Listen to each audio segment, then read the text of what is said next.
Good day, guys, and welcome to another episode of Riding in Tandem. RIT, Riding in Tandem, RIT. With me, RM, at sa episode na to, samahan niyo akong subukan ang bagong-bagong Suzuki Dzire Hybrid.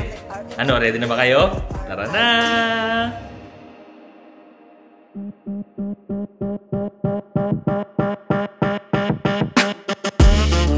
Ang makina nito ay 1.2-liter gasoline engine.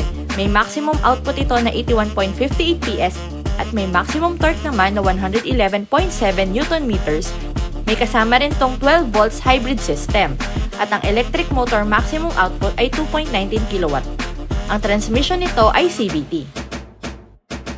Visit our website, rit-ridingintandem.com para sa mga articles, price list, at loan calculator para malaman mo ang down payment at monthly amortization ng sasakyan na gusto mo. Naghahanap ka ba ng compact sedan? Yung matipid, tsaka pwedeng pang araw-araw? Tignan mo to, bagong-bagong Suzuki Dzire. At dahil bago, syempre, new look to. Mas playful yung itsura niya, tsaka mas functional. Kagaya nito, ang headlights nito lahat LED. May fog lights din. Tsaka mas youthful din yung itsura niya compared dun sa dati na medyo seryoso yung itsura. Sa sides, makikita mo medyo maigsi siya, no? 3.9 meters lang kasi yung haba nito, kaya madali lang tong i-park. Ang shape din niya dito, no? Medyo mas mahaba yung hood, tas mas maigsi yung trunk. Naka 2-tone rims na rin to. Ang size ng gulong, 185/65 R15. Dito sa likod, medyo sporty naman yung itsura niya. Naka-shark fin antenna, may spoiler pa yan ha. Yung taillights nito, may LED strip pa yan, tapos may chrome na strip pa na dire-diretso papunta dun sa kabilang side. Sa ilalim, pati yung bumper niya na medyo may pagka-sporty design din. Meron din tong rear view camera at saka parking sensors. Pag tinignan mo sa labas, parang agisi ng trunk. Pero pag tinignan mo pala sa loob, no, maluwag din. Tapos sa ilalim nito, meron pa siyang donut na spare tire. Yun nga lang, yung second row seats, hindi siya natutupi. Two-tone naman dito sa interior, beige tsaka black. Pero ang dami kasi niya ditong mga accents na nilagay, no? Meron siyang mga silver, meron siyang mukhang wood, meron siyang piano black finish. Tapos yung mga beige parts, meron pa siyang texture. So, parang ang daming nangyayari dito, no? Pero okay naman yung itsura niya. Tsaka napansin ko rin na medyo driver-centric yung design dito, no? So, yung screen medyo nakaharap sa'yo, yung aircon, tsaka yung controls ng aircon din, lahat medyo nakatutok sa'yo, sa driver. Ang manibela nito, leather wrapped. Sa left side, controls para sa infotainment system. Sa right side, meron tong cruise control. At tsaka dun sa bandang baba, sa kaliwa, may controls pa siya para sa hands-free at tsaka sa voice functions. Mix ng analog at saka digital yung instrument cluster. Yung gitna kasi niya may screen, no, na pwede mong iba-ibahin yung information na nakalagay. Tapos sa left side niya meron siyang tachometer at saka temperature gauge na analog. Sa right side naman, analog din yung speedometer niya at saka fuel gauge. 9 inches yung infotainment system. Meron tong wireless Apple CarPlay, pero yung Android Auto niya, kailangan mo ng wire. Sa baba nito, meron siyang aircon vents na medyo triangular yung itsura na pahaba. Ang aircon naman niya naka-climate control. Tsaka napakadali lang gamitin kasi toggle switch mo lang naman yung fan sa kaliwa, tapos yung temperature sa right side. Tapos, ang dali lang din intindihin kasi on, off, aircon, tapos recirculate. So, basic lang siya. Napakadaling gamitin. Sa bandang ilalim, meron siyang power supply, tsaka meron ding USB na Type A. Merong open compartment, dalawang cup holders. Ang shifter nito, basic na basic lang, no? Sakto naman sa kamay yung shifter na shape niya. Meron siyang park, reverse, neutral drive, at saka meron din siyang low gear in case na kailangan mo ng engine braking or pagpaahon ka, kailangan mo ng low gear, so pwede rin yon. Manual yung handbrake nito. Ang upuan, fabric siya. So, dalawa yung texture dito, ha. Yung gitnang texture niya, no, mas kita mo yung ibang shape, tas mas plain yung mga gilid. Sa left side naman ito, no, meron din dito mga pindutan, yung traction control, pwede mong i-level yung headlights, auto start-stop function, tsaka parking sensor. So, pwede mo siyang bagu-baguhin. Dito sa second row seats, no, nagkasya ako. Kasi akala ko hindi ako kakasya eh. Anyway, naka-driving position ko tong driver seats. Tapos dito, ang space ko sa tuhod, isang fist pa. Yung headroom ko naman, isang daliri yung space. Tapos sa mga amenities naman, may hawakan siya sa ibabaw, may ilaw dun sa gitna. Meron tong dalawang aircon vents. So, medyo maliit siya, pero meron, ha. Tapos may dalawang USB din sa center console. May seat back pockets yung passenger side.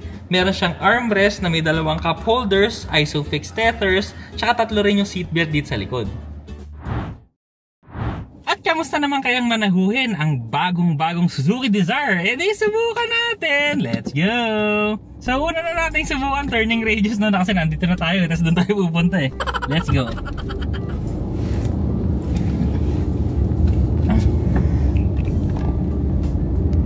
Okay. Pasok tayo sa pangalawang lane. So compact lang kasi yung size niya, kaya maliit na maliit lang yung turning radius niya. Ang steering nito, very responsive. Hindi naman siya ganun katigasan. No? Sakto lang siya na medyo may konting, yung alam mo yung heft na parang may quality yung steering, ganun. Hindi yung sobrang lambot. Ang suspension naman, ayos. Tama lang, sapat. Pwede itong pang araw-araw. Ang napansin ko dito, no, kasi ang bago dito, aside sa looks, bago kasi yung engine niya at saka bago din yung transmission. So ano yung pinagkaiba? Ito kasi sa start pa lang nung andar mo, no, yung pag-throttle mo, so responsive talaga siya, no, medyo torquey siya sa umpisa. So yun naman kasing importante sa mga ganitong klaseng makina, no, na pang daily, na pang city. Kailangan kasi torquey ka sa umpisa kasi yun yung usable na torque. So from stop, gagamitin mo, gas mo, so gamit mo na siya kaagad. Hindi yung para makuha mo yung ibang sasakyan kasi, para makuha mo yung torque niya, kailangan isagad mo yung throttle, tumaas yung rev mo bago mo makuha. So dito, sa umpisa pa lang meron na. Okay na okay siyang pang city driving. Kaso dahil nga maliit lang yung makina nito, no, may advantage saka disadvantage kasi yon. So maliit yung makina nito, 3-cylinder, matipid siya. Tapos dahil nga torquey yung engine, so usable yung torque niya. Pero pag sinagad mo kasi siya, no, dahil maliit yung motor niya, syempre dun mo makikita yung limitation niya. Kunwari, diinan ko. Yan o. Bumibilis naman. Maliit yung displacement. So basta kaya mo overtake, okay na yan. Pero mas nagsashine kasi to sa regular driving. Kasi nga torquey yung makina, tapos naka CVT siya, kaya ang gusto niya yung tipid na dire-diretsong andar lang. Ramdam ko rin dito, no, yung lamig ng aircon, naka automatic climate control siya. Ngayon swerte tayo kasi malilim, no, kaya talagang ramdam na ramdam mo yung lamig. Pero kasi pag maaraw, iba talaga pagka naka Ceramax Nano ceramic tint ka, para yung sinag ng araw, yung kasi masakit sa balat eh. Pag naka Ceramax ka, hindi mo mararamdaman yung init ng araw. Wala kang aray. Kaya ako sa inyo, no, details na dito sa baba, kontakin nyo na lang sila. Sa pedal response naman yan, no, sa braking, very good. Kasi hindi siya pumapako, okay yung response niya, malakas. Yung throttle niya, yun nga, dahil nga medyo torquey yung makina niya sa umpisa, no, sumusunod naman. Yun nga lang talaga, huwag mong isasagad. Medyo lumalabas yung kahinaan niya. So yung throttle response din niya, pagka nag-accelerate ka, no, sumusunod din, no, ayan. Dinan mo ng konti, bumibilis siya. Inabot na tayo ng ulan, no. Wala rin akong nakitang mga ano dito, no, komplikadong pindutan, komplikadong paggamit. So basic lang naman lahat. Kaso naka mild hybrid system to, kaya yun yung mas nakakatipid ka sa gasolina. So ang nangyayari pa nito, no, pagka nag-idle ka, namamatay yung makina. Pero hindi yun palagi. Pero kumbaga yung minsan kasi na namamatay siya pag idle ka, zero consumption kasi patay nga yung makina. So yun, mas nakakatipid ka sa gasolina. So kagaya nga ngayon, no, kanina 16.5, ngayon 16.4. So talagang above 16 kilometers per liter tayo. Around dito lang sa ano, sa General Trias Das Marinas lang naman kami nagpunta. Pero syempre depende yan sa pagmamaneho nyo, ha. Kasi yung kunwari maratrat kayo, syempre lalakas din to sa gasolina. Tapos yung hybrid system nito, dahil mild hybrid system nga, no, wala na siyang masyadong kailangan pindutin, basta kusa na lang siyang gumagana. Ang Suzuki Dzire GL CVT Hybrid ay nagkakahalaga ng 920,000 pesos. Ang Suzuki Dzire GLX CVT Hybrid naman ay 998,000 pesos. Ito naman ang safety and security features. Maraming salamat po sa Suzuki Philippines sa pagpapahiram nila sa amin ng sasakyan. Dito na tayo sa segment na The Good and the Bad. So ano yung napansin namin dito sa kotse, no, sa bad? So unang-una, yung second row seats kasi hindi siya natutupi. So kung marami kang cargo, hindi mo siya matutupi. So maglalagay ka sa likod, tapos dito ka na lang sa second row magpapatong ng mga gamit mo. Wala rin tong 360 camera, pero at least may reverse camera. Wala rin tong wireless charging. So yung displacement nga nito, no, mababa tayo, 1.2 liter. So syempre, hindi ito yung pang sports car. Iba talaga yung takbo nito sa mga malalaking displacement, tsaka non-turbo pa siya. Pero yun nga, no, ang good naman sa kanya, kung gusto mo talaga ng matipid na sasakyan na pang araw-araw, yun, very good niya ito, no. Isa pa, no, kahit mild hybrid system kasi to, no, dahil nga mild hybrid lang siya, hindi masyadong komplikado yung electronics nito. Kaya kumbaga kung naghahanap ka ng pangmatagalan din na sasakyan, yung talagang maaasahan mo na years and years and years to come, so pwede rin talaga tong Suzuki Dzire. Kasi syempre, Japanese made Suzuki, di ba? Magaling naman talaga yan, no? Subok na namin yan. Syempre, meron niya rin kaming Jimny, di ba? So kita nyo naman, ayos na ayos. Meron kami ng luma, tsaka meron din kami ng bago. Parehong ayos pa yun. Nagustuhan ko rin yung upuan nito, no? Kasi fabric siya, so pag ako na rin maaraw, hindi siya umiinit, tapos malambot, magandang upuan siya. Tapos yung bolstering niya, meron pero malambot pa rin. Alam mo yun, yung hindi matigas, yung sinasalo ka pero gentle.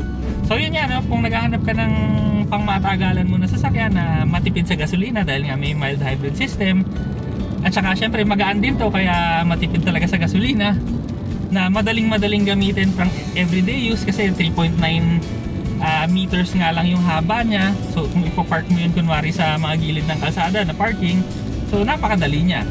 So very good to sa mga beginners, sa mga small families, kasi yung trunk niya very usable din naman yung space. Yun, kung ganun yung hinahanap nyo, pang matagalang sasakyan na Japanese brand, ito na.